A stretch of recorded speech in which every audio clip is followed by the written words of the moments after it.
guys, what's up? Welcome back to another video, and exciting news today. Fender have just announced their new range of guitars for 2021, and I'm pretty excited. What I want to do today is just go through some of the new products, give you my thoughts, and also pick out some of my favourites and some of the products that I am most excited about this year. You are definitely going to want to stick around for this one. There is some tasty stuff in the pipeline. But before we get into that, if you haven't already, make sure that you hit that subscribe button and ring the bell to get notified when I post new videos. I will be posting regular content on all things guitar related. And more importantly, if you enjoyed this video, make sure to give it a thumbs up. So with Winter NAMM not going ahead this year, there was a lot of uncertainty about how many guitars the big manufacturers would be able to release, because nobody really knows how much they are comfortable distributing from purely an online presence. There's no showcase, there's no industry event for this. But Fender hasn't let that stop them, and they have put out a whole host of guitars to celebrate their 75th year. Yes, that's right. Fender are 75 years old this year. So it's great that they are commemorating that with some really exciting guitars and amplifiers. So let's start with those 75th anniversary editions. First of which is a beautiful sunburst with gold hardware. I'm just such a huge sucker for gold and sunburst. I think it just looks awesome on a guitar. It just immediately makes it look expensive. So these are being released in the Stratocaster, the Telecaster, the Jazz Bass, and the P Bass. These are built in the USA. They feature an ash body and a two-colour, what they're calling a bourbon burst, which is really nice. And they also feature a deep C-shaped neck and Fender custom shop pickups. Big thumbs up for me. But they're also releasing the 75th Diamond Anniversary editions. Now these are going to be made in Mexico. The specs are slightly different, but the colour of these, oh my word, this is definitely the one that I'm most excited about. So these non-commemorative editions, they're still going to be made in limited numbers just for 2021. So these guitars are made in Mexico. They feature this beautiful diamond colour.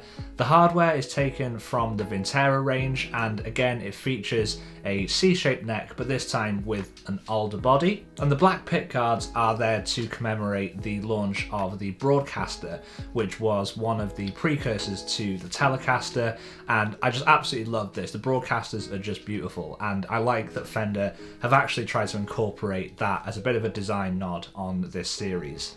Now Fender are also releasing a high performance range, which they are calling the Fender American Ultra Lux. These are predominantly going to be Strats and Tellies, and they include a range of really modern features, including a Floyd Rose on a Telly. Hey, who am I to tell Fender what to do? I'm sure some people are going to love that if you're into that sort of thing. I'm definitely not opposed to modern enhancements in guitars. If they sound good and it helps them play better, then I'm all for it. Now, the standout one in this range for me is the Telecaster, which is in this kind of seafoam green with a tortoiseshell pickguard. I think it looks absolutely awesome, so I'm really excited for that one. So for all you hard rock lovers, Fender have also got you covered with a new range of Fender Boxer series guitars that are basically throwbacks to guitars from the 80s that were made by Fender Japan. Now, Fender Japan are obviously a arm of Fender that have a great reputation for making amazing instruments.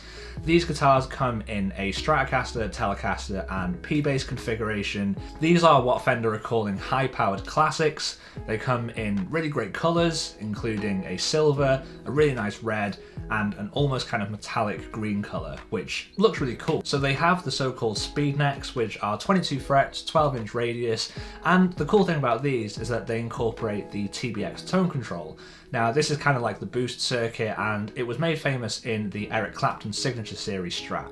It's really cool, it adds a great boost with some good dB there, and I think if I remember rightly, it has a kind of mid-range character that really helps you kind of cut through for lead tones. So with these being the kind of hard rock machines, that's definitely going to be a winner if you play that kind of music. Now let's move on and talk about amplifiers. So Fender amps are obviously amazing, and they have such a great heritage. And if you remember a few years ago, Fender released a range of what they were calling the 68 reissue series. So these were the kind of silver face versions of the early black face Fender amps, and they've added a couple more additions to that lineup this year. So whereas before they had the Deluxe Reverb and the Princeton, they've now added a 40 watt Pro Reverb to this line, which is really, really cool. They've brought the weight of the amp down, which is definitely a bonus because, man, those old Fender amps were heavy. And I think it's really good that Fender are conscious of that. They've also upgraded the speakers in these, so I'm really excited to hear what these sound like. Now, the amp I'm really excited about in this lineup is the Fender Vibrachamp. This is a 5 watt all valve amp with a 10-inch speaker, and it's just a perfect home amp. It's good if you're just wanting to get something low wattage and low volume to play in your bedroom, or if you're looking to do sessions and you're looking to record, then these amps are just perfect for recording. They have amazing tone and you can crank them up at low volumes and they sound pretty sweet. As is a theme for a lot of the products that are released this year by Fender, this does have some modern enhancements and some features that basically bring the amp into the 21st century. So what we're looking at here is the traditional Fender Vibrachamp configuration, but with the addition of a Hall reverb. Now, I absolutely love that. I think that's such a cool thing to do in a low wattage amp because it should give it so much more character and it'll make the amp sound huge. So there are some cool Artist Signature Series guitars coming out, and Squier are doing a line of modern guitars as well, but that will be one to cover on another day. Those ones that I've covered today are just a pick of some of my favourites, but I would love to hear in the comments below what you're most excited about in the upcoming range from Fender. As always guys, thank you for watching this episode, and I will see you all tomorrow for another one.